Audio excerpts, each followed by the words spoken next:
Au petit matin, dans une station-service française, rien ne semble relier le prix affiché sur la pompe à un bras de mer étroit, situé à des milliers de kilomètres. Et pourtant, c'est exactement ce que représente le détroit d'Ormuz. Un passage minuscule sur une carte, mais un passage immense dans l'économie mondiale. Car si l'Iran bloquait réellement Ormuz, le choc ne resterait pas dans le Golfe.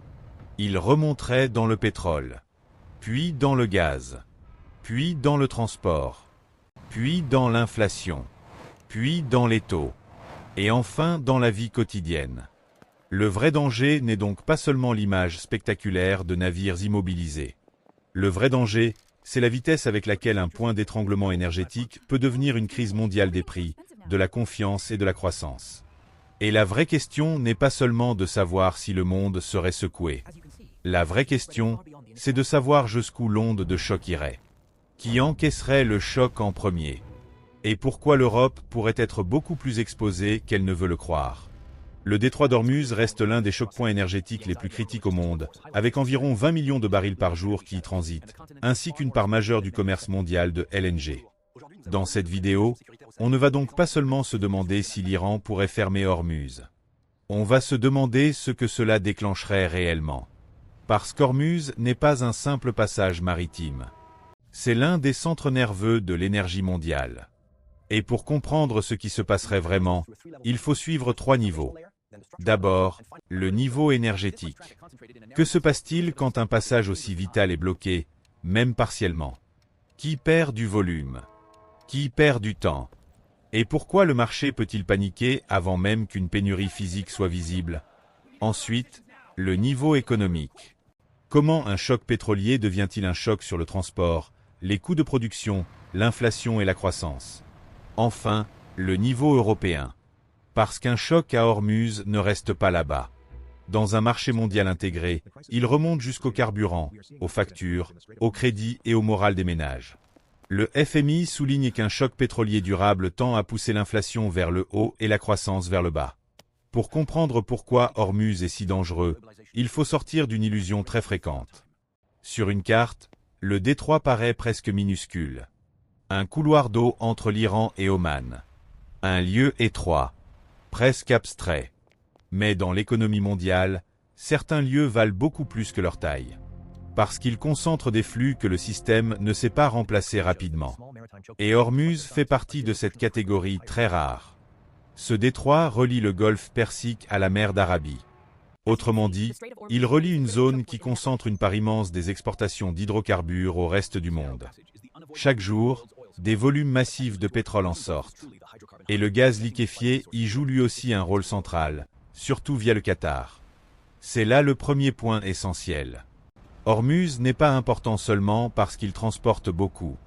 Il est important parce qu'il transporte beaucoup depuis un nombre limité de producteurs centraux. Et parce que les routes alternatives sont insuffisantes. Pour le pétrole, les capacités de contournement existent, mais elles restent limitées. Pour le LNG qatari, il n'existe pas d'équivalent réel à grande échelle. Le deuxième point essentiel, c'est que le monde ne réagit pas à Ormuz comme à un incident local. Le pétrole n'est pas un marché régional au sens étroit. C'est un marché mondial de prix. Même lorsqu'un baril n'est pas destiné à l'Europe, sa perturbation modifie l'équilibre général. Et cela compte d'autant plus que la majorité des flux d'Ormuz va vers l'Asie. En clair, si ces flux sont perturbés, les grands acheteurs asiatiques devront se battre plus durement pour sécuriser d'autres volumes. Et cette concurrence rejaillit sur l'ensemble du marché mondial. Environ 80% des flux pétroliers transitant par Ormuz sont dirigés vers l'Asie. Le troisième point, c'est que les marchés n'attendent pas une fermeture totale pour réagir. Ils bougent bien avant. Il suffit qu'un risque militaire augmente. Il suffit que les assureurs montent leurs tarifs. Il suffit que certains armateurs hésitent. Il suffit que le trafic ralentisse. Le choc commence alors comme un choc de peur. Un choc de prime de risque. Un choc logistique. Et parfois, cela suffit déjà à faire monter le prix. C'est là qu'on entre dans le cœur du sujet. Quand on entend la formule « bloquer le détroit d'Ormuz », beaucoup de gens imaginent un scénario simple. Un jour, tout passe. Le lendemain, plus rien ne passe. Mais en réalité, Une crise de ce type serait probablement plus progressive, plus floue et d'une certaine manière plus dangereuse. Pourquoi ? Parce qu'un blocage n'a pas besoin d'être total pour devenir mondialement déstabilisateur. Il peut prendre plusieurs formes. La première, c'est la menace militaire directe. Des frappes, des incidents navals, des saisies, des missiles, des drones, des mines, ou simplement le risque crédible de ce type d'action. Dans ce cas, le marché ne regarde pas seulement ce qui a déjà été détruit. Il regarde ce qui peut arriver au prochain navire. La deuxième forme, c'est le blocage économique sans fermeture absolue. Le détroit reste théoriquement ouvert. Mais il devient beaucoup plus coûteux, plus lent, plus risqué, plus imprévisible. Et c'est souvent ainsi qu'une crise commence réellement. Les assureurs montent leurs primes. Les armateurs demandent une rémunération de risque plus élevée. Certains retardent leur passage. D'autres changent de route quand ils le peuvent. Résultat, même sans arrêt complet, le système commence déjà à se gripper. La troisième forme, la plus importante, c'est la transformation d'un risque géopolitique en choc de prix anticipé. Et c'est là que le vrai déclencheur apparaît. Le pétrole ne fonctionne pas comme un marché où l'on attend calmement une pénurie physique avant de réagir. Les prix bougent avant. Les contrats bougent avant. Les anticipations bougent avant. La peur peut donc précéder la pénurie. Et parfois, elle suffit déjà à produire une partie du choc économique. Autrement dit, ce qui se passerait vraiment si l'Iran bloquait Hormuz, ce n'est pas seulement une interruption de navire. C'est une reclassification soudaine du Golfe comme zone de risque extrême. À partir de là, tout le monde change de comportement. Les producteurs cherchent à rassurer. Les importateurs cherchent à sécuriser des volumes. Les traders paient plus cher. Les marchés réévaluent le risque. Les banques centrales comprennent qu'un nouveau choc inflationniste peut revenir par l'énergie. Et les gouvernements commencent à se demander comment amortir le choc intérieur si les prix s'installent plus haut que prévu. Le premier axe du mécanisme, c'est le choc énergétique brut. Si l'Iran bloquait Hormuz, même partiellement, le premier effet serait physique. Ce détroit fait transiter autour de 20 millions de barils par jour. Et une part majeure des flux mondiaux de LNG. C'est précisément ce qui en fait un choc-point critique. À partir de là, le système entre en tension. Parce qu'une partie du pétrole peut être redirigée par des pipelines alternatifs. Mais ses capacités de contournement restent limitées. Très loin de compenser un arrêt massif des flux. Et pour le LNG, la marge de manœuvre est encore plus faible. Autrement dit, le marché ne lirait pas ce blocage comme un simple retard logistique. Il le lirait comme une réduction potentielle de l'offre mondiale disponible. Ou au minimum comme une réduction brutale de la fluidité de cette offre. Et dans un marché pétrolier mondial, la fluidité compte presque autant que le volume lui-même. Le deuxième axe, c'est la transmission par les prix, le fret et l'inflation. Beaucoup de gens s'arrêtent au pétrole brut. Mais le vrai mécanisme va plus loin. Quand le brut devient plus risqué, toute la chaîne devient plus chère. L'assurance maritime, le transport, le raffinage, le diesel, l'aviation, la pétrochimie, puis la logistique de distribution. Et c'est ici que le choc devient macroéconomique. Une hausse durable du pétrole tend à pousser l'inflation vers le haut.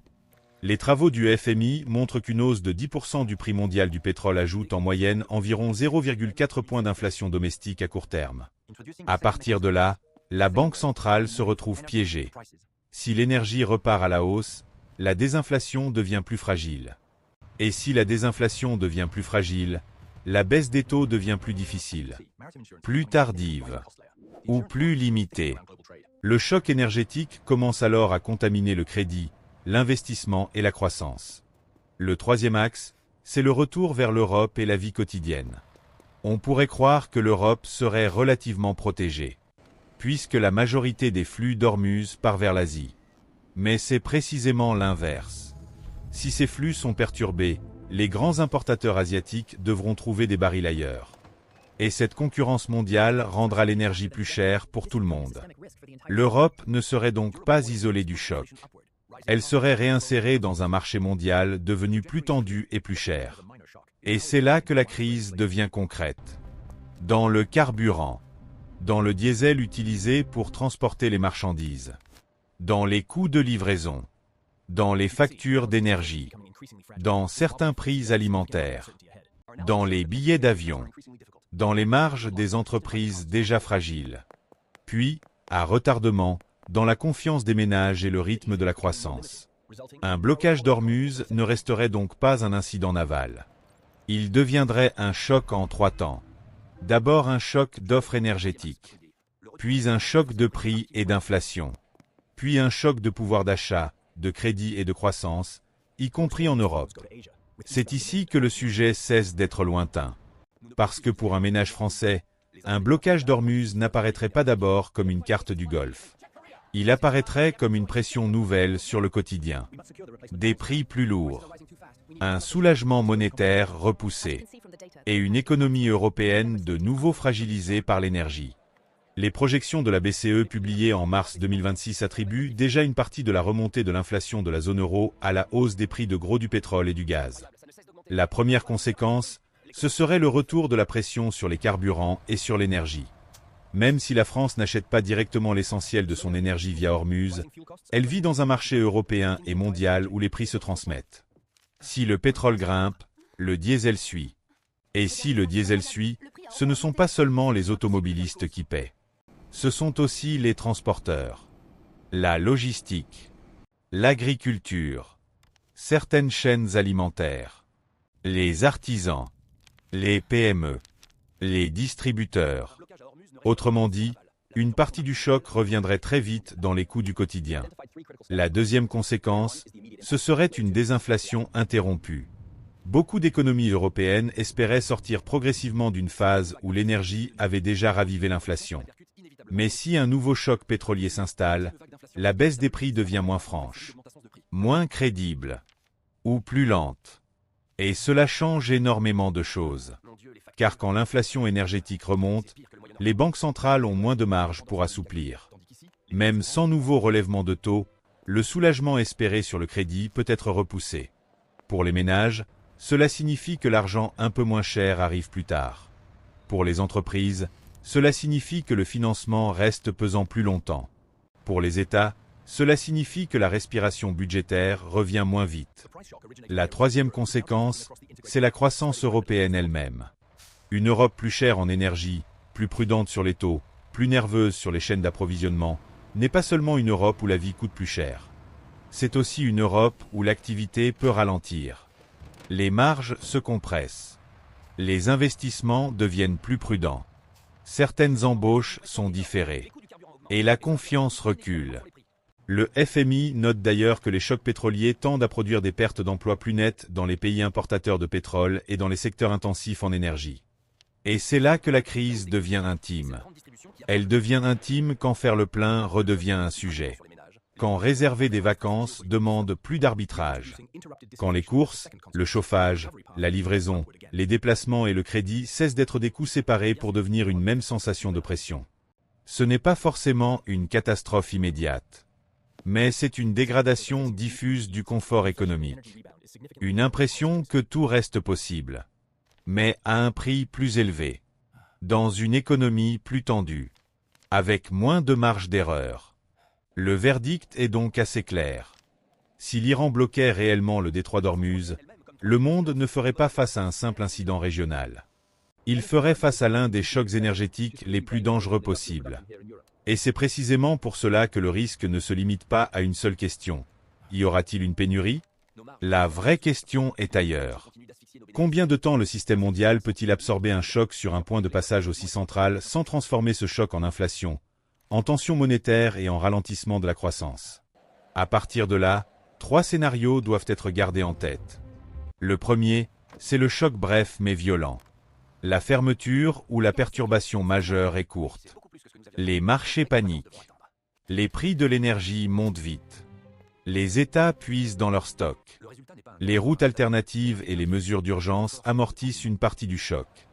L'économie souffre. Mais le système évite la cassure durable. Ce serait le scénario le moins destructeur. mais même lui laisserait derrière lui un pétrole plus cher, une inflation plus nerveuse et une baisse des taux potentiellement retardée. Le deuxième scénario, c'est le blocage partiel prolongé. Et c'est peut-être le plus réaliste. Le détroit n'est pas totalement fermé, mais il fonctionne mal. Les assurances restent très chères. Les flux ralentissent. Les détours logistiques s'accumulent. Les volumes sortent moins bien. Le marché intègre une prime de risque durable. Et c'est justement ce scénario qui peut faire le plus de dégâts macroéconomiques. Parce qu'il installe la tension dans la durée sans produire forcément une image spectaculaire de rupture totale. Le troisième scénario, c'est le choc systémique mondial. Là, la crise énergétique ne reste plus un sujet sectoriel. Elle devient un problème de croissance mondiale. L'Asie se bat plus durement pour sécuriser ses approvisionnements. L'Europe subit un retour de la pression énergétique. Les banques centrales perdent de la marge. Le crédit reste plus tendu. Les entreprises ralentissent. La confiance des ménages se dégrade. Et ce qui avait commencé comme une crise géopolitique devient une crise des prix, du financement et de l'activité. Autrement dit, le détroit d'Ormuz n'est pas seulement un passage maritime. C'est un révélateur. Un révélateur de la dépendance persistante du monde à quelques points de passage. Un révélateur de la fragilité des chaînes énergétiques. Et un révélateur du fait qu'en 2026 encore, une crise lointaine peut revenir très vite dans la vie quotidienne européenne sous forme de carburant, d'inflation, de taux et de croissance plus faibles. La vraie leçon, au fond, est peut-être celle-ci. On parle souvent du détroit d'Ormuz comme d'un lieu lointain. Mais dans une économie mondiale encore structurée par l'énergie, il est beaucoup plus proche qu'il n'en a l'air. Et quand un passage aussi étroit peut faire trembler à la fois les pétroliers, les banques centrales, les entreprises et les ménages, alors ce n'est plus seulement un sujet de géopolitique. C'est une faille du monde.